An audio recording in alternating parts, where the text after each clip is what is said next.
जी अस्सलाम वालेकुम। आज की अदबी महफ़िल की ताज़ीन हम जनाबे सरकार जॉन एलिया के कलाम से करेंगे। बेकरारी सी बेकरारी है, बेकरारी सी बेकरारी है, वस्ल है और फराक तारी है। जो गुजारी न जा सकी हमसे,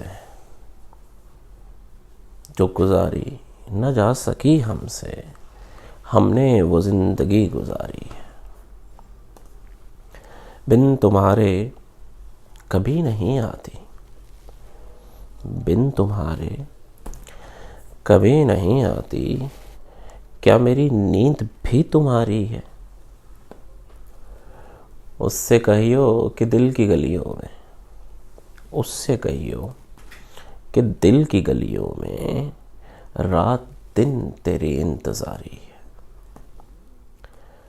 खुश रहे तू कि ज़िंदगी अपनी, खुश रहे तू कि ज़िंदगी अपनी उम्र भर की उम्मीदवारी है।